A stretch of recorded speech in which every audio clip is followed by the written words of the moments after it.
Hi mga kawangmat, in this video we will discuss angle measurement. So, etong part na to, ito po yung part 2 kung saan didiscuss natin kung paano mag-measure ng angle. So, let's start. So, let us recall the kinds of angles. So, ito po ay na-discuss ko po sa part 1. Okay, yung kinds of angles, how to name the angles, what is an angle. So, dapat po napanood muna natin yung part 1 para maintindihan po natin ang pagsulat, pag-name ng angle dito sa sa part 2. Kung saan, i-measure na po natin ang angles. So, recall natin yung concepts ng kinds of angles. So again, we have 3 kinds of angles: the acute angle, the right angle, and the obtuse angle, where acute angle is greater than 0 degree but less than 90 degrees. So this is the illustrations of acute angle. So madali nyo siyang mapapansin kasi ano siya, wala pa siya sa kalahati. Okay? Wala pa siya sa kalahati. Ito siya. Okay. So, this is also the illustration of acute angle. Ito po, itong side na to, itong corner na to. Okay. And then for acute angle, always remember that the right angle is exactly 90 degrees. So, this is the illustration for right angle. So, as you can see, nasa kalahati na po siya. Okay, so mas madali nating malalaman na 90 degrees ang sukat ng angle natin kapag meron siyang ganito, yung parang square. Okay, ang tawag po natin dito ay foot. So, ito po yung illustration ng 90 degrees. Okay, so another illustration is, ito po, yung ayan, yung corner niya. Okay, and then next, for obtuse angle, this is an angle whose measure is greater than 90 degrees but less than 180 degrees. So, ito yung, ang measure niya ay lampas na sa kalahati. So, kung ito yung initial side mo, mag-rotate siya. Ito yung 90, okay, lumampas siya. So, yun na po yung obtuse angle. So, from 91 hanggang 179. So, this is the illustration of obtuse angle. So, ito po, itong gilid. So, this is an obtuse angle. Okay. So, how do we measure an angle? So, the measure of an angle is the smallest amount of rotation about the vertex from one ray to the other. Okay, so kapag nagme-measure tayo ng angle, ito yung ang sinusukat po natin ay yung kanyang rotation. Gaano kalaki yung ni-rotate niya. So, yun po yung angle, yung rotation na nabubuo. Okay? So, the degree is the unit of measure of an angle and the tool used to measure a given angle is protractor. So, ito nabanggit ko na po ito sa part 1 ng ating tutorial sa angles. So, ang unit po na ginagamit natin ay degree at ang tool or device na ginagamit natin para makuha ang measure ng angle ay protractor. So, I know you are familiar with that. Okay, so let's say for example, I have here angle ABC. So this is angle ABC.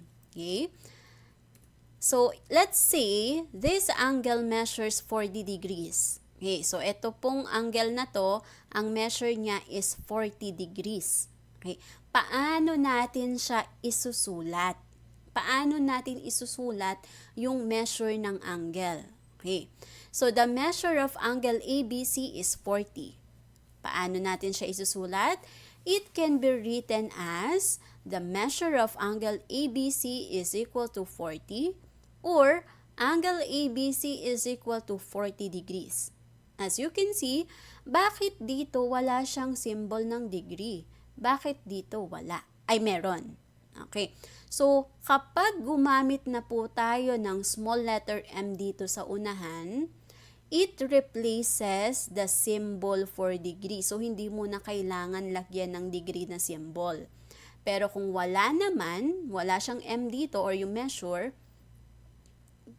lalagyan po natin siya ng degree symbol. Okay? So, ito po pinaka-importante kasi madalas nagkakamali dito eh. So, tatandaan na kapag meron na po tayong M dito na symbol or measure of angle ABC, itong M, letter M na small, it replaces the degree symbol. So, wala na po tayong degree symbol. Kung wala namang measure, yung M, lalagyan po natin siya ng degree. So, yan po ang pagkakaiba nila. So, yun, pwede mo siya isulat ng ganito, pwede rin pong ganito. Okay. So, we have steps in measuring an angle. So, ito po yung dapat nating tandaan para alam natin kung paano mag-measure ng angle. So, to measure an angle or to find the number of degrees in an angle, we must follow these steps. So, paano ba natin makukuha ang sukat o degrees ng ating angle?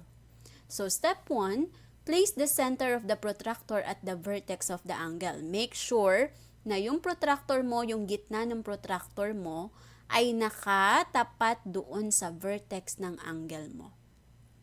And then next, step 2, place the straight edge of the protractor along one side of the angle. So, minsan kasi, na itatapat natin yung protractor dun sa vertex ng angle, pero yung gilid niya, hindi nakatapat dun sa side ng angle mo. So, dapat, yung 0 degree ng protractor nakatapat po doon sa side ng angle.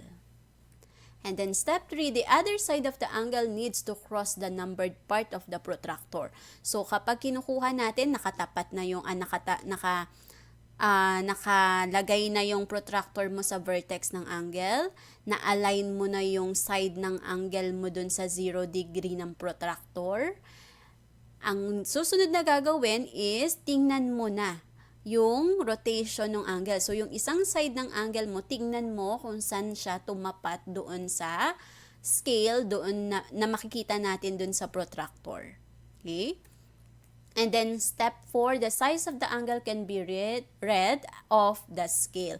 So, meron tayong dalawang scale, the inner scale and the outer scale. So, yun po ang next natin. Ito siya. So, I have here a protractor. So, ito po yung protractor natin. Meron tayong tinatawag na outer scale. Pag sinabi po nating outer, siya yung nasa labas, malapit sa labas, okay? Siya yung nasa gilid. So, ito po yung outer scale natin. Ito po, yung from 0 to 180. Okay? From left to right. Okay? So, kailan natin ginagamit itong mga sukat o degrees na nandito sa outer scale natin? Kailan po natin siya ginagamit? Kapag ang angle mo ay nag-open sa left. Okay, so kapag ang rotation ng angle mo is from the left, yun po ang tatandaan. Halimbawa po ito. Okay, so kapag nandito yung angle mo, okay, ito yung angle mo, kapag nag-rotate siya, simula dito sa left, so ayan po siya, mag-rotate siya, nag-stop siya dito, ang gagamitin po natin dito is yung outer scale. Okay, bakit po? Kasi kung nasa left siya nag-open, ito siya, ito yung 0 degree mo eh. Lagi mo siya itatapat sa 0 degree. Kaya nga po sabi kanina, place the vertex of the angle dito sa protractor, itong pinakagitna. And then after that, i-align yung iyong side ng angle doon sa 0 degree. Siyempre 0 degree kasi wala pang sukat. So dapat nakatapat siya sa 0 degree. So itong example na to ng angle na to is ang gagamitin natin ay yung outer scale. Kasi ito po yung nasa left siya, and dito yung 0, so ito po ang titingnan natin yung nasa taas. So as you can see, nakatapat siya dito sa 120. So the measure of the angle is 120 degrees. Okay? Next. So dito naman po, meron din tayong tinatawag na inner scale. Ito naman yung kapag ang opening ng angle o yung rotation niya ay from the right. Okay, so halimbawa ito. So nandito siya sa right. So kapag nasa right ang angle mo, so magro-rotate yan, kagaya nito, dito siya nag-stop. Ang scale po na gagamitin natin ay yung inner scale, itong nasa loob. So galaw, mag-move siya, magro-rotate, dito siya titigil. Okay? So ito pong angle na to, itong red, this is 60 degrees. So as you can see, pareho sila ng tinapatan, pero magkaiba sila ng degrees. Okay, yun po ang gamit ng outer at inner scale. So, ang outer scale ay gagamitin po natin kapag ang angle mo nag-open siya sa left. So, tapat mo sa 0, outer sa taas tayo titingin. Kaya 120. So, inner scale kapag ang angle mo ay nag-open o nag-rotate from the right. So, since nasa right siya, tatapat mo lagi sa 0 degree. So, hindi pwedeng 180 kasi pababa yan. So, 0 degree, and then magmo-move siya, magro-rotate, at dito ka titingin. So, that's why the red angle is 60 degrees. So, yun lang po ang tatandaan. So, let's have an example. Alright, so tuturuan ko kayo kung paano gamitin ang protractor at paano kunin ang measure ng angles. Okay, so kung ito ang inyong protractor, so by following the steps na pinakita ko kanina, so ang una po natin gagawin is you have to place the protractor doon sa index po, ay yung index ng protractor ilalagay po natin doon sa vertex ng ating angle. So ito po yung index ng protractor natin at ito yung vertex ng ating angle. So pagtatapatin lang po natin sila. So itatapat mo siya dyan. Now, after nyan, after mong itapat, okay na po ba? Hindi pa po. Make sure na yung ating initial side, ito po yung initial side natin, dapat po nakatapat siya doon, naka-align siya doon sa 0 degree. So, aside from dapat make sure na tapat yung vertex natin doon sa index ng ating protractor, dapat po naka-align din po yung ating 0 degree. So, ayan. Ayan po siya. Okay. So, ito na po siya. Now, as you can see, ito ay 20, ito ay 25, ito. Sige, gamitan natin ng laser. Okay, so ito ay 20, ito ay 25. So yung line natin, yung ating terminal side ay nasa pagitan ni 25 at ni 30. So probably this is 28 degrees. Okay, so tandaan lang po natin. So yung ating first angle, that is 28 degrees. Next, proceed tayo sa ating pangalawang angle. Okay, so ganun ulit. Tapat natin yung vertex niya at yung 0 degree. Tapat po natin. So, ayan po. Dapat nakatapat yung gitna and then dapat na yung initial side mo nakatapat dun sa may 0 degree. Okay? So, tingnan natin kung saan yung terminal side, kung saan natapos yung ikot ng angle, yung rotation ng angle mo. Nag-end siya dito sa 90. So, therefore, this angle measures 90 degrees. Okay. So, proceed tayo sa pangatlong angle. So, eto naman, ang initial side niya ay nasa left. Okay, so ang gagamitin nating scale ay yung nasa outer. Okay, so since nandito yung 0, dyan mo siya itatapat eh. Okay, tapat muna natin yung vertex. Now, since itatapat mo, lagi pong ang initial angle mo ay nakatapat dapat sa 0 degree. Okay, ma'am, pwede po bang ito ang gamitin namin? Yes, pwede rin. Kapag ito ang ginamit mo, ibig sabihin nasa right siya, ang titingnan mo ay yung inner scale. Okay? Kasi nasa right, ito yung 0, so inner scale ang titingnan mo. But since ito nasa left, ang 0 niya, ito, so outer scale. Okay? So dito tayo titingin. Okay? So tingnan natin. So this is 130. So, 120, 130, 140. So, this is 130 degrees. So, ulitin ko po, tatandaan na kapag ang ginamit ninyong initial side ay yung nasa left, outer scale po ang gagamitin natin since ito yung 0. Ang palatandaan nyo naman dyan yung 0. So, ito yung 0. So, sa taas tayo titingin. Okay? Kasi dito madalas nagkakamali. Ang isasagot ng iba dito, 50. Hindi po. Okay? Kasi hindi ka naman dito nag-0 sa inner scale mo para dyan ka tumingin. So, since ito siya, ito yung 0 mo, so, ayun po siya. Kaya 130 po itong angle na to. Next, proceed tayo sa next. So, ito po ay tapat natin. And then, yung initial side mo, tapat mo sa 0. Make sure na nakatapat po ang ating angle ay vertex at yung 0 degree. Baba natin konti. Okay. Okay, so ito na po siya. So, siguro estimate natin ito ay 113 degrees. Okay, bakit? Kasi ito ang zero mo, so inner scale tayo, nasa kanan yung initial side mo. So, dito tayo titingin sa inner scale kasi ito yung zero. So, dito tayo titingin. Ito ay 110. Ito ha, yung maliit na number dito. 110, ito ay 120. So, ito yung 115. Okay, 115 yan. So, nasa gitna siya ng 115 at 110. So, this is 113 degrees. Okay, next.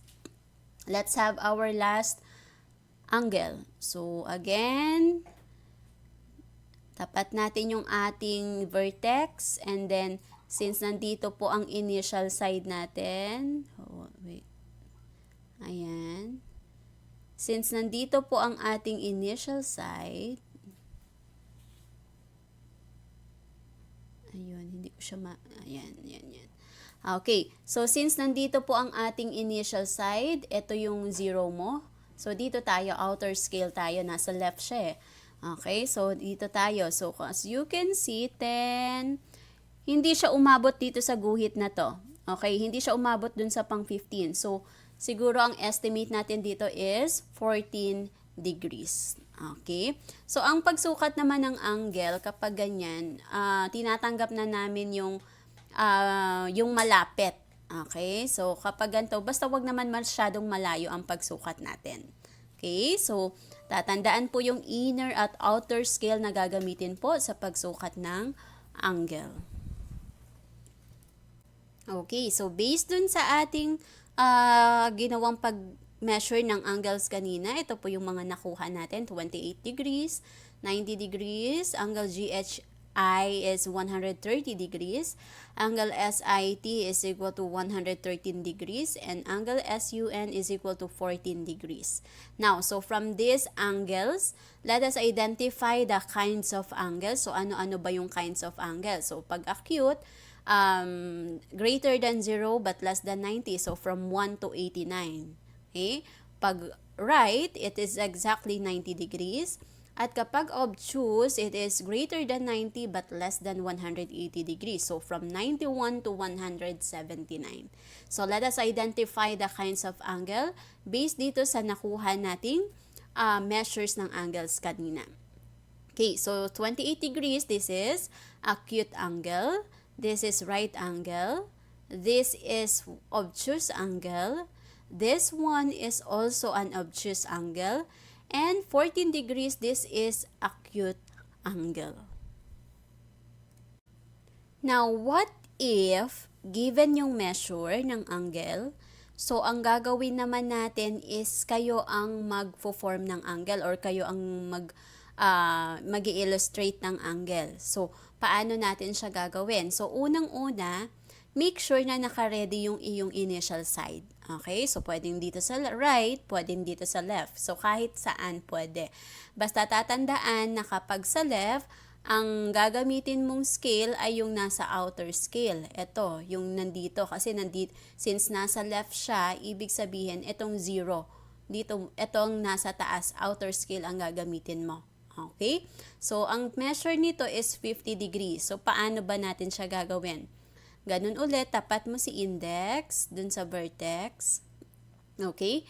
And then, make sure na naka-align po yung initial side mo dito sa 0 degree. And then, dito ka sa taas. Okay? Since ang measure niya is 50 degrees, so, ito po dapat. So, mag-mark ka dito ng point. Maglagay ka dito ng point. And then, after mo mag-mark ng point, so mamaya natin ipapakita yung talagang angle kasi hindi ko siya magawa dito. Okay? So, magmamark ka dito ng point. So, pag meron ka ng point dyan, i-connect mo na lang po siya doon. Okay? So, ito ang magiging angle mo. Okay, next. So, dito naman, 125 degrees. So, again, ito po siya. Tapat po natin. Kung gusto mo yung initial side mo nasa right, yung nandito siya, pwede rin po. Basta kung nasa right, ito po ang gagamitin mong scale. Dito po tayo titingin sa inner scale.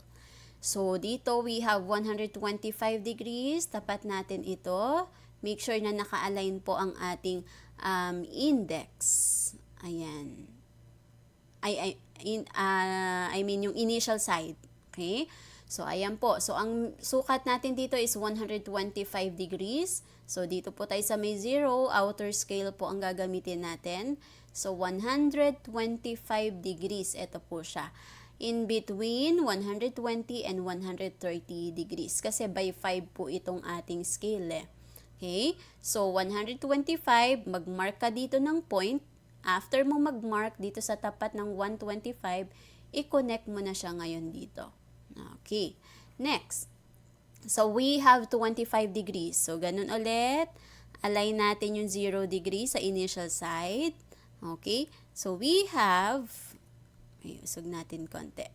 Ayan. So, we have 25 degrees. So, ito, since ito siya 10, 20, and then half. So, 25 degrees. So, maglagay ka ng point dito. After placing a point, tanggalin mo yung protractor, i-connect mo yung point dito sa iyong vertex. And the last one, ito po yung ating huli. Tapat ulit yung ating, align yung ating 0 degree sa initial side. Make sure na nakatapat ang ating vertex sa ating index. Okay? So, ito po siya. So, ang anong sukat nito? 90 degrees. So, ito pag 90 degrees, madali lang eh. Kasi, ayan siya. So, ito lang siya. So, tapat, maglagay ng point. And then, after that, pag meron ka ng point sa tapat ng 90, remove the protractor, connect mo yung point dun sa vertex. Okay, so that's how we make and illustrate our angles given the measure. Okay, so ito na po yung mga angles natin. Ito yung mineasure natin kanina. So, kapag i-illustrate tayo ng angle, halimbawa given nga yung measure, wag po natin kalimutan yung ating label. Okay? So, wag po kalimutan yung ating label. So, it's up to you, kung gusto mo C80 o nandito si C80. Basta importante yung vertex, nandun po siya. Kung ano yung nasa gitna, yun po yung vertex natin. Okay? So, this is your angle C80, which is 50 degrees. And then ito, do not forget to write the label angle DOG. Okay? And then, this angle measures 125 degrees. And then this one, angle SIT, and this angle measures 25 degrees.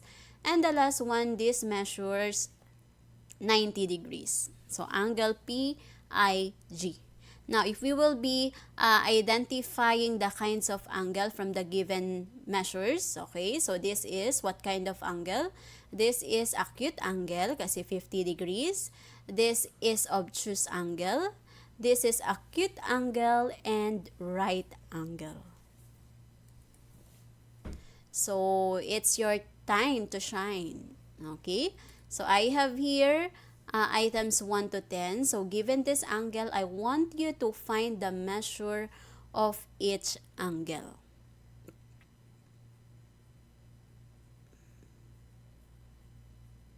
Okay, so let's check. So, angle KBL. So, ito si KBL.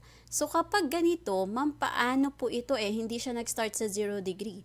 Bilangin nyo po yung units. Ito po siya. So, kada guhit niyan, 5 degrees yan. Yung mas mahabang guhit by 10. So, itong mas maiksi, by 5. Itong mas mahaba, by 10. So, itong mas maliit, 1 yan, by 1.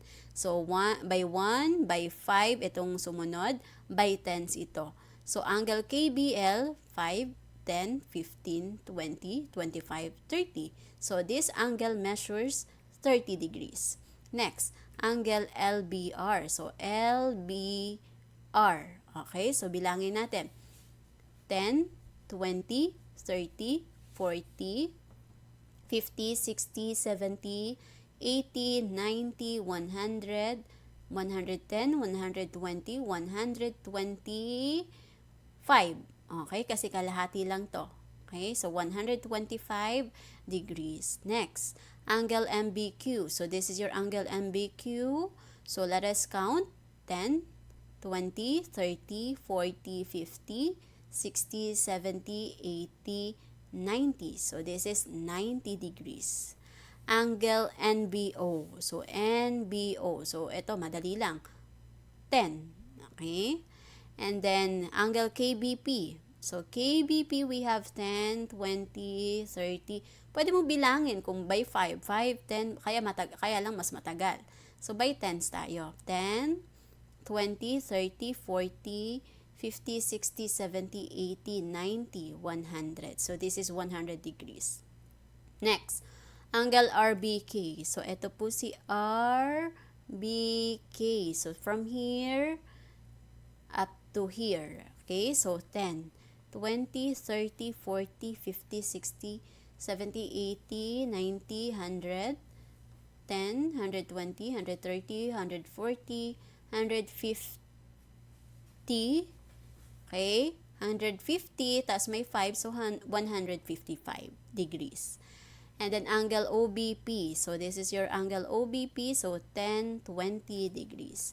Angle OBK, so this is your OBK, let us count, so 10, 20, 30, 40, 50, 60, 70, 80 degrees. Next, angle MBK, so 10, 20, 30, 40, 50 degrees. And angle QBR, ito si QBR, so 10, 5 lang to, so 10, 15 degrees.